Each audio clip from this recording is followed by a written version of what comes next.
Today's e-bike video is going to be looking at the Aventon Sinch 2.5. This is my wife's daily driver, and I thought I would do a video on it and give you guys my thoughts on it. Obviously, she loves it. She bought it.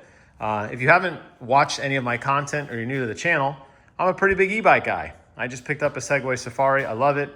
I just put about 70 miles on this today, actually, driving up and down the Katy Way Trail. So if you like ride-along videos, check out my channel for that. But today we're talking about the Aventon Sinch 2.5. And the question is it a good bike for you? And the answer may surprise you. So let's talk about everything. Now, Aventon has released quite a few bikes. One of the things that makes Aventon so nice, and one of the reasons I generally recommend it to people, is because it's a bike that just works. There's not a lot of frills to it. It doesn't do any one thing exceptionally well. It has a lot of features that you would probably come to expect in a bike once you start to get familiar with how bikes work. And it also has a very large network of providers and suppliers across the continental United States. So there's a pretty good chance there is a big box store somewhere around you that sells and could potentially even service Aventons if you don't have a local bike shop to go to, which is really nice. So it's kind of a peace of mind, kind of a turnkey solution in that regard. So what makes Aventon Sinch 2.5 nice? Well, the reason why my wife got it is because it's a shorter ride. And you can even see here, I actually did replace the standard shock seat post with just a regular seat post to get it even a little bit lower for her. But this bike does have a slightly lower ride to it than other bikes. Doesn't mean there's anything wrong with it. It's just kind of designed for people who are maybe a little shorter in stature. Now, Aventon does make other brands that sit up higher, and this bike seat sits up high plenty enough if you want it to. But because it's a step-through bike, it offers a really easy way for people to get on and off, which honestly is important depending on where you are and your ability to come to a complete stop without tipping over, which, believe it or not, you would be surprised just how often I see that when I'm out riding. It's got the standard features you've come to expect. One of the things it does not have is it does not have actual brake lights, but it does have running lights, and that'll bring us over to the information screen over here. Aventon has opted to put it on the left-hand side, which is fine, but they also have a left-handed throttle. So if you're used to having a throttle over on your right hand, well, you're not going to find it here with Aventon. It's just got the shifter over there. Over here is where your throttle is and most of your display. And it has a couple different modes to it. Aventon doesn't call it assist modes. They call them Eco and Tour and Sport and Turbo. But that's basically just the amount of pedal assist that you want when you are starting to pedal on your own. Obviously, if you just want to use the throttle, you can use that too. And even though this is a 500-watt motor, honestly, it's got a pretty good pickup to it. I think it has a lot to do with the fact that it's a lighter e-bike because it's folding in nature. It's designed to be transportable. So because of that, it's a little bit lighter. It doesn't have a massive shock system like some of the other bikes, like my Safari does over there, which makes sense why it's, about 30 pounds less than most e-bikes that I have seen, at least, that have a nice kind of feature set to them. So it doesn't have brake lights, but it has running lights, but it also has, check this out, it's got a blinker. And that actually matters a lot. Depending on where you are in the city, you may find that you are out in traffic a lot more than you want to be. And honestly, having brake lights and blinkers makes a massive, massive difference, which is why it's odd to me this bike does not include brake lights and just only has running lights, especially if they were going to put in a blinker system, which is a little interesting to me. You can cycle through this and it'll show you how many miles you've gone. It'll show you your current trip time, total miles, battery, and you could sync all this up to your phone as well. It is a pretty nice cell phone app that allows you to kind of keep track of things remotely. It also gives recommendations on service and kind of some of the features that you come to expect in a premium product. Now, is it as robust as other cell phone apps I've seen? No, but the fact that it has it is really, really nice. She opted for the Aventon style rear view mirrors here.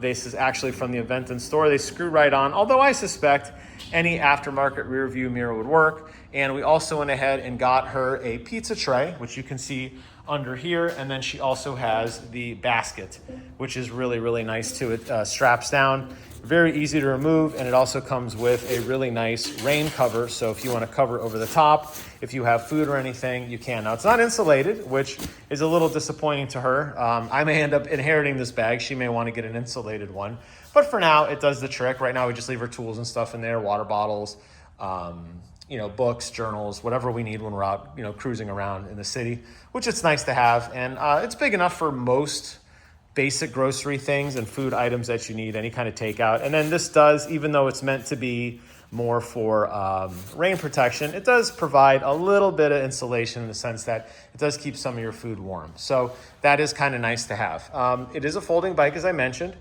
Super, super easy to fold. You just basically flip that lever right there. The bike flips in half. You pop the battery out to give yourself an extra 10 pounds or so less to maneuver with, and you can fit it in anything, like a Bronco, which actually comes in really handy.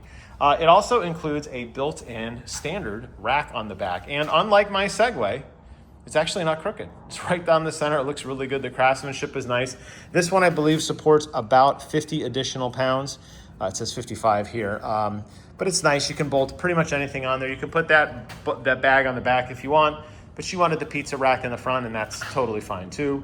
All in all, it's a nice cruiser. Now, what do I not like about it? Well, because it's Aventon and because it's kind of appealing to a large mass of people, it doesn't do any one thing particularly well.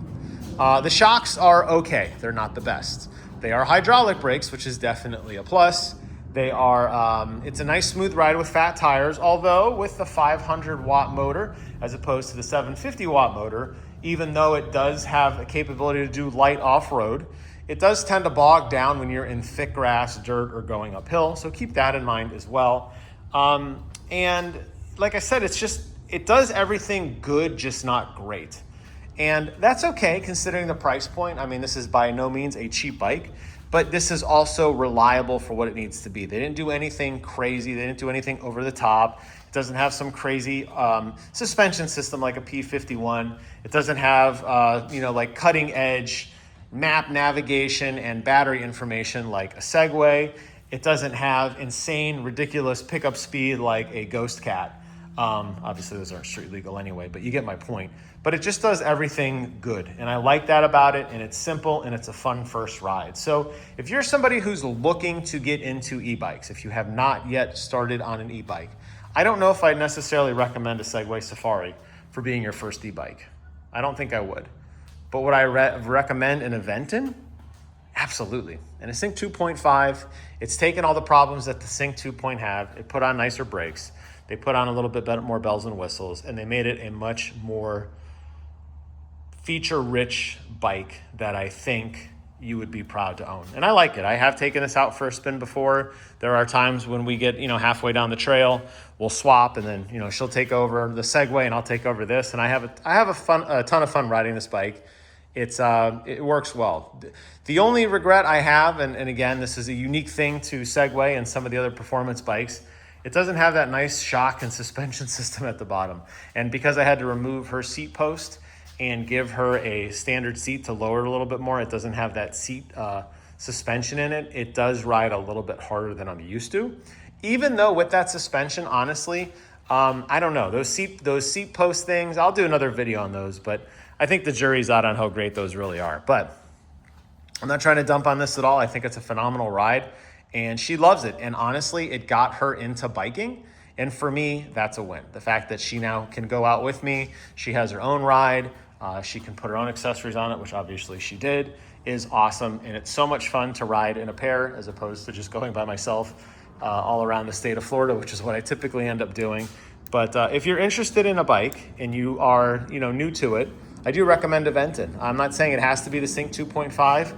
I think it's definitely one of their better products personally, but it doesn't necessarily have to be that. But don't sleep on this brand. It is a popular brand. It is not a knockoff brand. It is not some crazy website only or some Chinese knockoff or import that is going to break. This is a reliable brand. Local bike shops support it, maintain it because of that partnership that they have with other big box stores. I think you're gonna have peace of mind in case something goes wrong. There is somebody nearby to help you in the event you need it. But so far, knock on wood, this thing has not left us stranded, and it is a really nice cruiser. That'll wrap up today's video on the Aventon Sinch 2.5. If you have any questions, please write them in the comments below.